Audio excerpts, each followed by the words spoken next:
ప్రభునందు మాకు అత్యంత ప్రియులైన దేవుని ప్రజలందరికీ యేసుక్రీస్తు వారి శ్రేష్టమైన ఉన్నతమైన నామం పేరిట శుభాలు ప్రకటిస్తున్నాను. మీరంతా బాగున్నారా? మీ కుటుంబం క్షేమంగా ఉంది కదా? మీకోసం ప్రతిరోజు ప్రార్థన చేస్తున్నాము. మా కోసం కూడా మీలో చాలామంది ప్రార్థన చేస్తున్నందుకు మీ అందరికీ కృతజ్ఞతలు తెలియజేస్తున్నాను. దేవుడు మీ పట్ల కలిగి ఉన్న ప్రతి మంచి ఉద్దేశాన్ని బట్టి నేను ప్రభువును స్తుతిస్తున్నాను. నేటికి మనం సజీవులుగా ఉన్నామంటే అది కేవలం దేవుని కృప మాత్రమే. సజీవులే కదా నేను స్తుతిస్తారని బైబిల్లో ఉన్నట్టుగా దేవుడు మనకిచ్చిన జీవాన్ని బట్టి, ఆత్మ సంబంధమైన ఆశీర్వాదాలను బట్టి దేవుని మనం స్తుతింపబద్దులమై ఉన్నాం. ప్రతిరోజు ప్రారంభం స్తుతితో కనుక మీరు చేయగలిగితే, ప్రభువుని స్తుతించడంతో ఆ రోజు మీరు ప్రారంభించగలిగితే, ఆ రోజంతా ఎంతో ఆధ్యాత్మిక దీవెనలతో పాటుగా ఉల్లాసాన్ని, ఉత్సాహాన్ని కూడా మీ జీవితంలో అనుభవిస్తారు. ఈరోజు వాగ్దానం కోసం కనిపెడుతున్నారు కదా, పరిశుద్ధ గ్రంథాలు తెరిచి 41వ కీర్తన 12వ వచనం చదువుకుందాం. Psalm 41 and verse 12. నా యథార్థతను బట్టి నీవు నన్ను ఉద్ధరించుచున్నావు, నీ సన్నిధిని నిత్యము నన్ను నిలువబెట్టుదువు. What a wonderful promise it is. నా యథార్థతను బట్టి నన్ను ఉద్ధరిస్తున్నావు, నీ సన్నిధిని నిత్యము నన్ను నిలబెట్టుదువు. దావీదు మహారాజు తన జీవిత అనుభవాల్లోంచి ఈ మాటలను రాసుకుంటూ వస్తున్నాడు. యథార్థత, ఇంటిగ్రిటీ. జీవితంలో యథార్థత చాలా ప్రాముఖ్యమైనది. ప్రాముఖ్యంగా క్రైస్తవ జీవితంలో దేవుణ్ణి ఆరాధించడంలో యథార్థత ఉండాలి, ప్రార్థించడంలో యథార్థత ఉండాలి. మన జీవితంలో, మన ప్రవర్తనలో దేవుడు యథార్థతను కోరుతున్నాడు. అంతరంగమందు సత్యమును కోరుతున్న దేవుడు ఆయన.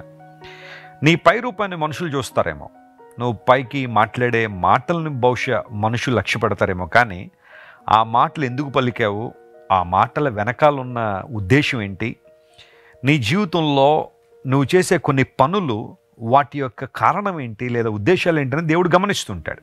ఆ స్థితిలో కనుక నువ్వు సరిగ్గా ఉండగలిగితే దేవుడు నిన్ను అత్యధికంగా హెచ్చించడానికి ఆయన ఎప్పుడూ సిద్ధ మనసు కలిగినవాడే. దావీదు నా హృదయానుసారుడు అని ప్రభువు చెప్పడంలో దేవుని ఉద్దేశం అదే. దావీదు దేవుని మనస్సును ఎరిగి దేవునికి ఇష్టమైన కార్యాలు జరిగించేవాడు. నిజమే, ఈ మాట అన్నప్పుడల్లా కొంతమంది మరి దావీదు పాపం చేశాడు కదండి, బత్షెబతో పాపం చేసినట్టుగా బైబిల్లో ఉంది కదా అని. ఎస్, అది కూడా వాస్తవమే. దావీదు పాపం చేశాడు. అయితే దైవజనుడు ప్రవక్త గద్దించినప్పుడు పాపమును ఒప్పుకుని దేవుని వైపు తిరిగాడు. అక్కడ దేవుడు ఆనందించాడు. తప్పులు బహుశా ప్రతి ఒక్కరూ చేస్తూ ఉండొచ్చు, సహజమే కావచ్చు. కానీ ఆ చేస్తున్న పని తప్పు అని పరిశుద్ధాత్మ దేవుడు గద్దించినప్పుడు, దేవుని సేవకుల ద్వారా కావచ్చు, వాక్యం ద్వారా కావచ్చు, దేవుడు నీకు తెలియజేసినప్పుడు నువ్వు సరి చేసుకోవడానికి సిద్ధంగా ఉన్నావా? చాలాసార్లు ఆ పర్టికులర్ టైంలో మన హృదయాన్ని కఠినపరుచుకుంటామే కానీ సరి చేసుకోవాలనే ఆలోచన మనలో ఉండదు. కానీ దావీదు దేవుని హృదయానుసారుడు ఎందుకు అయ్యాడంటే, మీరు 51వ కీర్తన అంతా జాగ్రత్తగా చదివితే పశ్చాత్తాపంలోంచి పుట్టిన కీర్తన అది. దేవుని వైపు తిరిగాడు, మరలా దేవుని చేతిలో బలంగా వాడబడ్డాడు. ఈరోజు నీ యథార్థత ఖచ్చితంగా నేను నిలబెడుతుంది. నా యథార్థతను బట్టి నన్ను ఉద్ధరించావు. ఉద్ధరించుట అనే మాట, ఉద్ధరించడం అంటే అర్థం ఏంటి? కొంతమంది అడుగుతారు కదా, ఏం ఉద్ధరించావని. ఉద్ధరించడం అంటే నిలువబెట్టడం, లేవనెత్తడం. ప్రభువు మనం లేవనెత్తే దేవుడు ఆయన. ఎటువంటి పరిస్థితుల్లో మనం పడి ఉన్నప్పటికీ కూడా మన చేతిని ఆయనకు అందిస్తే ఆయన మనం లేవనెత్తే దేవుడు ఆయన, బలపరిచే దేవుడు. నీ సన్నిధిని నువ్వు నన్ను నిలబెడుతున్నావు. ఎందుకోసం అంటే దేవుని సన్నిధిలో క్షేమం ఉంది, దేవుని సన్నిధిలో భద్రత ఉంది. ఆనాడు మోషేకి దేవుడు వాగ్దానం చేశాడు, నా సన్నిధి నీకు తోడుగా వస్తుందని. God's presence is very very important in the Christian life. క్రైస్తవ జీవితంలో దేవుని సన్నిధి యొక్క ప్రాముఖ్యత చాలా గొప్పది. ఆయన సన్నిధిలో సంపూర్ణ సంతోషం కలదు అన్నాడు. దేవుని కుడి చేతిలో నిత్య సుఖములు కలవని 16వ కీర్తన 11వ వచనంలో మనం చూస్తున్నాం. సంపూర్ణ సంతోషం ఎక్కడుందంటే దేవుని సన్నిధిలో ఉంది. అంత మాత్రమే కాకుండా నీ ప్రార్థనలకు జవాబు, నువ్వు దేవుని సన్నిధికి వచ్చి ప్రార్థన చేసినప్పుడు ఖచ్చితంగా నీ ప్రార్థనకు జవాబు ఉంది. హన్న తనకున్న సమస్యను షిలోహులో దేవుని సన్నిధికి వచ్చి చెప్పుకుంది. తన హృదయాన్ని కృమ్మరించేసింది. మేము షిలోహు వెళ్ళినప్పుడు ఆ షిలోహులో ఉన్న ప్రత్యక్ష గుడారం ఎక్కడైతే వేశారో ఆ ప్రాంతానికి వెళ్ళాం. హన్నా జీవితం మరొకసారి అక్కడ జ్ఞాపకం చేసుకోవడానికి ప్రభు సహాయం చేశారు. తన హృదయాన్ని దేవుని సన్నిధిలో కృమ్మరించింది, తన అవసరతను, తన ఇబ్బందిని చెప్పుకుంది దేవునితో. ప్రభు విన్నాడు. హన్నా యొక్క ప్రార్థన అంగీకరించబడింది. చక్కని ప్రవక్తను దేవుడిచ్చాడు. ఈరోజు నువ్వు ఏ సమస్యతో ఉన్నావు, ఏ ఇబ్బందులు ఉన్నావు? బహుశా ఇప్పటిదాకా నువ్వు చాలామంది చుట్టూ తిరిగి ఉండొచ్చు, రాజకీయవేత్తల దగ్గర నువ్వు నిలబడి ఉండొచ్చు, మనుషుల ముందు నిలబడి ఉండొచ్చు సహాయం కోసం. కానీ బహుశా నీ జీవితంలో నిజమైన సహాయం నీకు అందకపోయి ఉండొచ్చు. కానీ దేవుడు ఈరోజు మాట్లాడుతున్నాడు, నువ్వు దేవుని వైపు చూడగలిగితే, ఆయన్ను యథార్థతతో నువ్వు సేవించగలిగితే, యథార్థమైన హృదయంతో నువ్వు దేవుని అంగీకరించగలిగితే, ఆయన వైపు నువ్వు చూడగలిగితే, ప్రభు తన సన్నిధిలో నిన్ను నిలబెట్టే దేవుడు ఆయన. నువ్వు పడిపోయేవాడు కాదు, నువ్వు పడగొట్టబడిన వాడు కాదు. పడిపోయిన నిన్ను యేసు ప్రభు లేవనెత్తారు. కొన్ని సందర్భాల్లో ఎవరైనా అడుగుతుంటారు, యేసు ప్రభువుని అంగీకరించడం వలన మీ జీవితాల్లో ఎలాంటి అద్భుతం జరిగిందండి, ఏం జరిగిందని అడిగితే మీరు ఇవ్వాల్సిన సాక్ష్యం ఏంటో తెలుసా? ఒకప్పుడు పడిపోయిన నన్ను యేసు ప్రభు నిలబెట్టారు. ఆయన తన సన్నిధిలో నిలబడడానికి దేవుడు నాకు సహాయం చేశారని మీరు చెప్పాలి, సాక్ష్యం చెప్పాలి. ఆయన నిలబెట్టే దేవుడు. మనుషులందరూ నిన్ను పడగొట్టేశారేమో, నీ ఆఫీస్లో కావచ్చు, నువ్వు చదువుకుంటున్న స్కూల్లో కావచ్చు, లేదా కాలేజీలో కావచ్చు, యూనివర్సిటీలో కావచ్చు, నువ్వు పనిచేస్తున్న చోట కావచ్చు, మనుషులందరూ నిన్ను పడగొట్టాలని చూస్తారు. కానీ దేవుడు ఎప్పుడు నిన్ను నిలవబెట్టి తన నామానికి మహిమను తెచ్చుకోవాలని ప్రభు ఆశిస్తున్నారు. రాజమండ్రి క్రైస్ట్ వర్షిప్ సెంటర్లో ఎంతోమంది జీవితాల్లో దేవుడు అద్భుతాలు చేస్తున్నారు. వాక్యాన్ని వినడం ద్వారా, లోతైన వాక్య సత్యాలు అనేక మంది నేర్చుకోవడం వలన వారి జీవితంలో స్థిరంగా ప్రభు కోసం నిలబడగలుగుతున్నారు.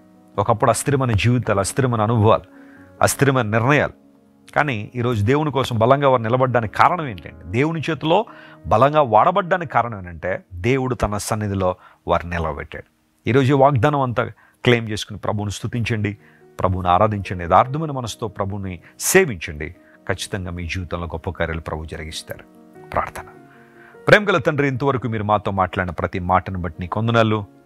వాగ్దానం చేసిన దేవుడు నెరవేర్చడానికి సామర్థ్యం కలిగిన వాడు కనుక నీకు వందనాలు. మా ప్రియులను బలపరచండి. ఈరోజు వాగ్దాన సందేశాన్ని వీక్షిస్తున్న ప్రియులను నూతన శక్తితో, నూతన బలంతో నింపండి. మమ్మల్ని ఉద్ధరించే దేవుడు, మమ్మల్ని నిలబెట్టే దేవుడు కనుక నీకు స్తోత్రాలు. ప్రభువా, నీ ప్రేమను బట్టి నీకు వందనాలు తెలియజేస్తూ, ఎవరైతే ఇంకనూ పడిన స్థితిలో ఉన్నారో, చెడిన స్థితిలో ఉన్నారో వారిని మీరే కనికరించి బాగు చేసి నిలబెట్టమని కోరుకుంటూ యేసుక్రీస్తు నామం పేరిట అడిగి వేడుకొంచున్నాం తండ్రి. Amen, amen. God bless you dear friends. Have a wonderful day. Christ worship centre ఓ బలమైన సంఘ ఉద్యమం.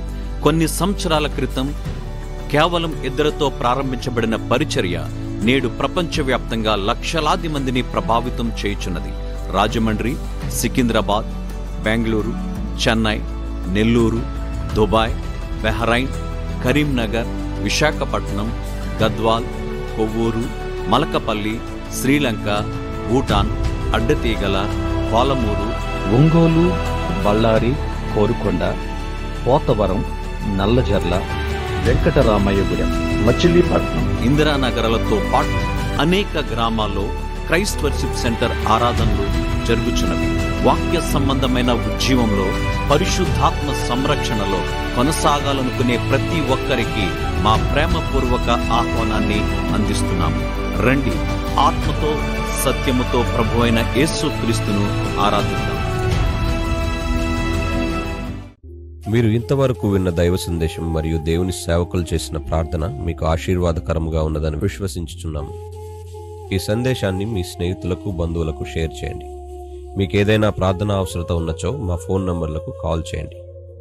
దేవుడు మిమ్మల్ని ప్రేరేపిస్తే విశ్వాసంతో సాగుచున్న ఈ పరిచర్యను ప్రోత్సహించండి. మరిన్ని వర్తమానాలు, పాటలు వినుటకు జాన్ వెస్లీ మినిస్ట్రీస్ అను మా యూట్యూబ్ ఛానల్ను సబ్స్క్రైబ్ చేసుకొనండి. ప్రభువైన యేసుక్రీస్తు కృప మీకు తోడైండును గాక.